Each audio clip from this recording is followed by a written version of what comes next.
Hello,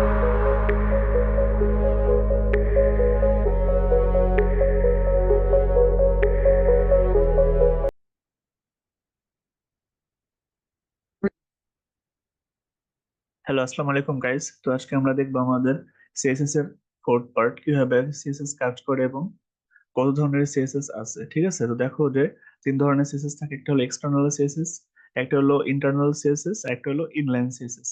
external CSS বলতে বোঝায় HTML এর ফাইলের বাইরে আরেকটা ফাইল তৈরি করবো সিএসএস নামে, সেখানে আমাদের কোড লিখবো। ইন্টারনাল বলতে বোঝায় যে আমাদের এইচটিএমএল এর কোড আছে, সেটার মধ্যে জাস্ট আমরা একটা সিএসএস এর কোড লিখলেই সেটা হবে ইন্টারনাল সিএসএস। আর ইনলাইন হলো যে আমার লাইনের ক্ষেত্রে, প্রতিটা লাইনের ক্ষেত্রে যদি আমি ডিজাইন চেঞ্জ করতে চাই, সেক্ষেত্রে যেটা কোড লিখবো সেটা হচ্ছে এক্সটার্নাল সিএসএস। ঠিক আছে, তো এক্সটার্নাল সিএসএসটা কি? এক্সটার্নাল সিএসএসটা হলো যে একটা এক্সটার্নাল স্টাইল শিট থাকবে। ঠিক আছে, যেখানে একটা এন্টায়ার ওয়েবসাইটের একটা ফাইল থাকবে, সেটার মধ্যে আমরা ওয়েবসাইটের যদি আমরা হেডার, ফুটার অথবা বইটিতে কোনো কালার চেঞ্জ করতে চাই, ফন্ট ইউজ করতে চাই, সেক্ষেত্রে আমরা এক্সটার্নাল সিএসএস ইউজ করব। আর ইন্টারনাল সিএসএস হলো আমাদের সেই সিএসএস যেখানে আমরা ইন্টারনাল কোড লিখব। তো দেখো যে ইন্টারনাল স্টাইল শিট ইউজ করা হবে, সিঙ্গেল এইচটিএমএল পেজ থাকবে এবং ইউনিক স্টাইল হবে। ঠিক আছে, যেরকম ইন্টারনাল সিএসএস একটা স্টাইল এলিমেন্টের মধ্যে কাজ করে। তো কিভাবে সেটা কাজ করে সেটা চলো আমরা আমরা কোডের মাধ্যমে দেখি।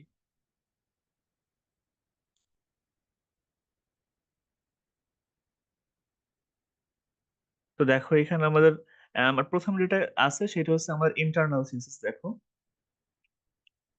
তো আমরা আমাদের এইচটিএমএল ডকুমেন্টের মধ্যে হেডের মধ্যে একটা আমরা স্টাইল শিট নিলাম। ঠিক আছে, স্টাইল শিটের নাম কি? My style sheet. ঠিক আছে, মাই স্টাইল ডট সিএসএস, এটা হাইপার লিঙ্ক। তো তারপরে বোর্ডের মধ্যে যেটা লিখতে চাই সেইটা মনে করে দিস হেডিং, এটা হলো আমাদের হেডার ফাইল। আর আমাদের প্যারাগ্রাফ হলো দিস ইজ প্যারাগ্রাফ। তো এইচটিএমএল কোডের মধ্যে আমরা কালার ইউজ করতে চাই। ঠিক আছে, এই জন্য আমরা একটা লিঙ্ক নিয়েছি, মাইস্টার ডট সিএসএস এর একটা লিঙ্ক, সেই লিঙ্কটা বসাই দিয়েছি। তো এইভাবে চেঞ্জ হবে। আর এক্সটার্নাল সিএসএস এর ক্ষেত্রে যদি আমরা কাজ করি, তাহলে আমাদের কি করতে হবে?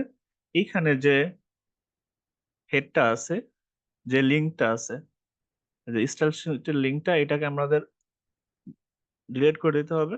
তারপর আরেকটা ফাইল তৈরি করতে হবে এক্সটার্নাল সিএসএস নামে। ঠিক আছে, সেখানে যদি বডির কালার, বোর্ডের মধ্যে কি থাকে? ব্যাকগ্রাউন্ড থাকে। তো আমরা চাচ্ছি যে বোর্ডের মধ্যে ব্যাকগ্রাউন্ড কালার হবে লাইট ব্লু। ঠিক আছে, ঠিক আছে, লাইট ব্লু বলতে বোঝায় যে নীলের মধ্যে যেটা একটু গাঢ় নীল। তো এটা হবে ব্যাকগ্রাউন্ড কালার।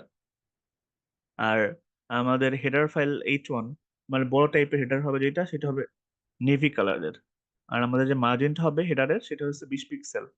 ঠিক আছে, আর আরেকটা আছে ইন্টারনাল সিএসএস। তো ইন্টারনাল সিএসএসটা দেখো, এখানে আমরা কোড লিখছি। স্টাইল শিটের মধ্যে স্টাইল একটা ট্যাগ ইউজ করছি, স্টাইল ট্যাগের মধ্যে আমরা বডি ইউজ করছি, আর একটা হলো H1 হেডার ট্যাগ।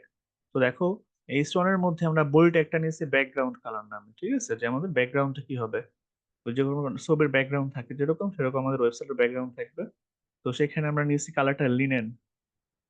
ঠিক আছে, আর এইখানে যেটা আছে H1 হেডার, এটা মেরুন কালার দেখাবে, এজন্য আমরা কালারটা মেরুন নিলাম। আর আমাদের লেফটে বা বা বাম পাশে, আমাদের ওয়েবসাইটের বাম পাশে যে মার্জিনটা হবে 40 পিক্সেল, যেরকম ধরি এইখান, এটা যদি আমরা ধরি লেফট, তো এখান থেকে 40 পিক্সেল ধরো এই পর্যন্ত আসবে।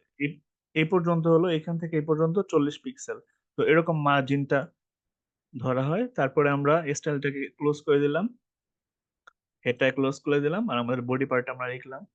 আমাদের হেডার হিসেবে দিস ইজ এ হেডিং, আর প্যারাগ্রাফটা লিখলাম দিস ইজ এ প্যারাগ্রাফ। ঠিক আছে, তো এইভাবে আমরা আমাদের সিএসএস লিখতে পারি আমাদের এইচটিএমএল কোডের মাঝখানে, ইন্টারনাল, এক্সটার্নাল আর ইনলাইন, তিন রকম ভাবে।